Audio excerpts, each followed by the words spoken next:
పెద్దలు గౌరవ ఉప ముఖ్యమంత్రి గారు మన జన్మదిన సందర్భంగా ఈ యొక్క సోషల్ వెల్ఫేర్ రెసిడెన్షియల్ సంబంధించిన ఈ పాఠశాల కాలేజీకి రావడం పట్ల ధన్యవాదాలు తెలియజేస్తూ వారి జన్మదిన సందర్భంగా మరొకసారి గట్టిగా సపాటు కొట్టి జన్మదిన శుభాకాంక్షలు తెలియజేస్తూ రాబోయే కాలంలో అన్నింటికంటే కొత్త వ్యవస్థ విద్యా వ్యవస్థ 10 సంవత్సరాలుగా నిర్లక్ష్యమైంది. ఇప్పుడు వాళ్ళందరికీ గట్టిగా అన్ని రకాల సౌకర్యాలు కలిగేసే అక్షర లోపల రెసిడెన్షియల్ వ్యవస్థ మోడల్ ఆఫ్ క్లాస్ 1, 2, 3 వరకు మరి ప్రజలు తప్పకుండా SC, ST, BC, minority residential పాఠశాలకు సంబంధించిన అన్ని అంశాలను వారి సౌకర్యాలు పరిష్కరిస్తారని సహాయం చేస్తారని ఆశిస్తూ వారి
Telangana social welfare residential schools సంబంధించిన ప్రెస్టీజియస్ ఇన్స్టిట్యూషన్. ఇటువంటి ఇన్స్టిట్యూషన్లో చదువుకున్నటువంటి అందరి దగ్గరికి వచ్చి మాట్లాడే అవకాశం రావడం నా దృష్టిగా పరిస్థితి.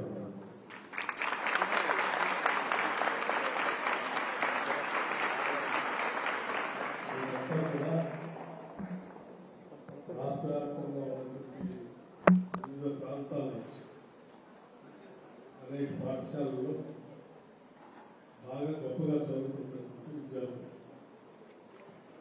ఆ పాఠశాల నుంచి ఎక్సెల్ అయినటువంటి డెవలప్ తీసుకొచ్చి ఇక్కడ స్పెషల్ కోచింగ్ ఇచ్చి గవర్నమెంట్ ప్రత్యేక సంస్థ ఏర్పాటు చేసినటువంటి రెసిడెన్షియల్ స్కూల్. కాబట్టి స్కూల్లో నాతో పాటు ఈరోజు గౌరవ రాష్ట్ర మంత్రివర్యులు పెద్దలు ఇన్ఛార్జ్ మంత్రివర్యులు కూడా జిల్లా శ్రీ పొన్నం ప్రభాకర్ గారు, అలాగే మంత్రులు మాజీ శాసనసభ్యులు సంపత్ కుమార్ గారు, శాసన మండలి సభ్యులు తీర్మాన్ మల్లన్న గారు, ఇంకా కార్పొరేషన్ చైర్మన్ సోదరుడు ప్రీతం గారు, సీతా మహాలక్ష్మి గారు,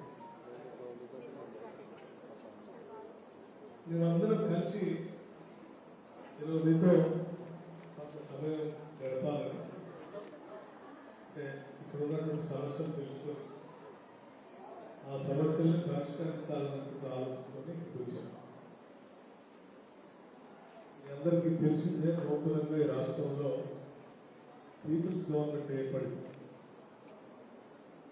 పేదవాళ్ళ కోసం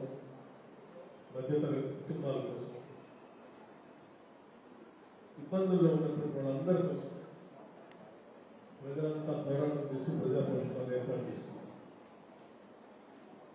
ఈ ప్రజాప్రభుత్వానికి ముఖ్యమంత్రిగా రేవంత్ రెడ్డి గారు, ఉప ముఖ్యమంత్రిగా నేను, నాతో పాటు ఇక్కడికి వచ్చిన పొన్నం ప్రభాకర్ గారితో పాటు మిగతా మంత్రివర్గ సభ్యులందరూ కూడా ఈ రాష్ట్ర సంపద, ఈ రాష్ట్ర ప్రజలు ఇలాంటి బిడ్డల కోసం పెద్ద ఎత్తున ఖర్చు పెట్టాలనేటువంటి ఆలోచన లక్ష్యంతో ఈ ప్రభుత్వం పనిచేస్తాం.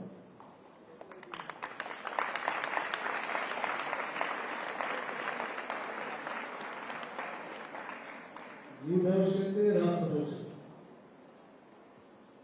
మీరు బాగా చదువుకొని ఉన్నతంగా తయారై అద్భుతమైనటువంటి మానవ వనరులుగా ప్రపంచంతో పోటీ పడితే ఈ రాష్ట్రం పోటీ పడుతుందని భావిస్తా ఉన్నాం. ఇంకోసే రాష్ట్ర ప్రభుత్వం విద్యకి వైద్యానికి అత్యంత నిధులు కేటాయిస్తూ రాష్ట్రంలో పుట్టిన ప్రతి బిడ్డ మంచి సౌకర్యాలతో కూడినట్టు ప్రపంచంతో పోటీ పడే రెసిడెన్షియల్ స్కూల్స్ ఏమైనా ఉంటే ఇంటర్నేషనల్ స్కూల్స్ వాటితో పోటీ పడేటట్టుగా మన ప్రభుత్వ రెసిడెన్షియల్ స్కూల్స్ కూడా ఉండాలన్నది రాష్ట్ర ప్రభుత్వం యొక్క లక్ష్యం, ఆలోచన. దానికోసమే రాష్ట్రంలో తెలంగాణ పబ్లిక్ స్కూల్స్ అనే కొత్త గ్యారంటీని కూడా రాష్ట్ర ప్రభుత్వం ప్రకటించడానికి కూడా బడ్జెట్ ప్రకటించింది. భవిష్యత్తులో కూడా రెసిడెన్షియల్ స్కూల్స్ అన్ని పక్కా బిల్లులు లేకపోవడం పడుతున్నటువంటి కూడా ఇంటిగ్రేటెడ్ రెసిడెన్షియల్ స్కూల్స్ గా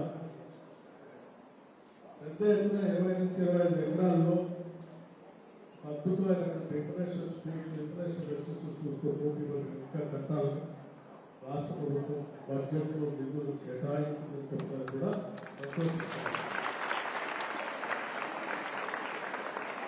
విద్యార్థులంతా ఇప్పుడు మాట్లాడినటువంటి ఈ రెసిడెన్షియల్ స్కూల్లో డ్రింకింగ్ వాటర్ ప్రాబ్లం కొంత కాంపిటేటివ్ మెటీరియల్ కావాలని అడిగారు. తప్పనిసరిగా ఇన్ఛార్జ్ మంత్రిగా ఉన్నటువంటి పెద్దలు పొన్నం ప్రభాకర్ గారు అందరికీ హామీ ఇస్తా ఉన్నారు. రాష్ట్ర ప్రభుత్వం తరఫున నేను కూడా ఆలోచిస్తా ఉన్నాను.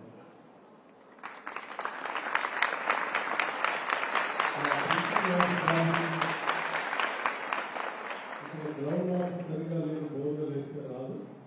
కాబట్టి తెస్తున్నటువంటి మందిర వాటర్ని కెపాసిటీ పెంచుకొని అవసరమైతే మీకు అడిషనల్ గా ఒక ట్యాంక్ పెట్టుకుని దాంట్లో సరిపోతుంది. మంత్రి గారు ఆలోచన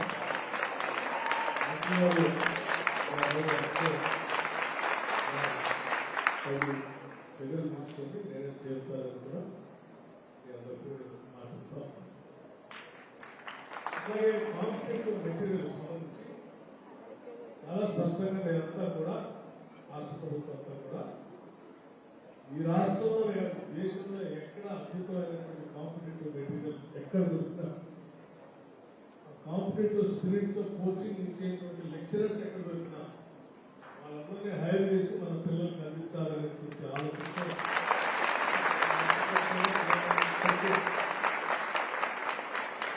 ముఖ్యమంత్రి గారి నుంచి మంత్రివర్గ సభ్యులు అందరూ కూడా ఆలోచన చేశారు, చేస్తారు.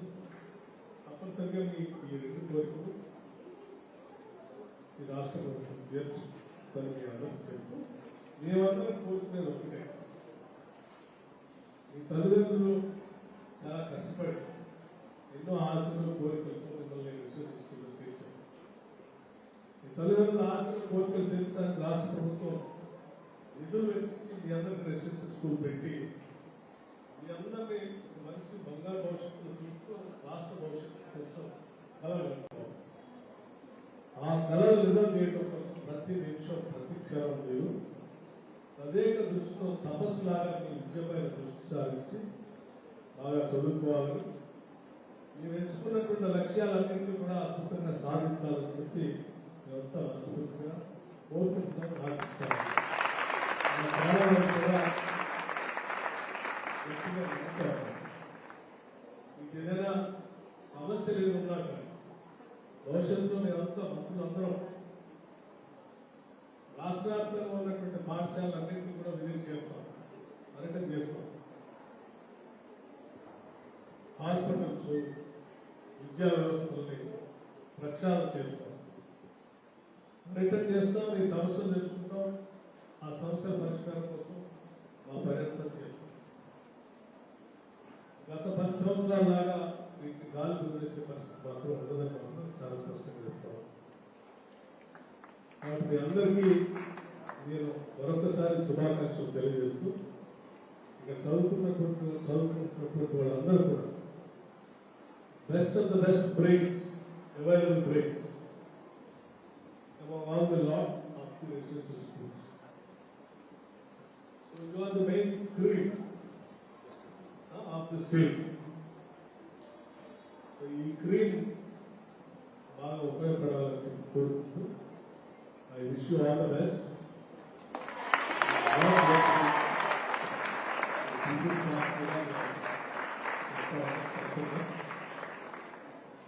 దయచేసి మీరు చదువుకునే ప్రతి బిడ్డని మీ బిడ్డలాగా చూసుకోవాలి. వాళ్ళకి ఏ సమస్య వచ్చినా కానీ వెంటనే మీరు స్పందించి ప్రభుత్వం దృష్టి తీసుకుని వచ్చి వాటి పరిష్కారం కోసం ప్రయత్నం చేయాలని మీ అందరికీ చెప్తూ, budget is not a constraint ఇవ్వాలి. బడ్జెట్ సమస్యే కాదు, బడ్జెట్ సమస్య కాదే కాదు. ఈ సమస్యను వెంటనే వారి ప్రభుత్వం మన ఎడ్యుకేషన్, వెల్ఫేర్, మన education for your future, anything they will to spend. మీరు చేయాల్సిందల్లా మీరు అనుకున్న లక్ష్యాన్ని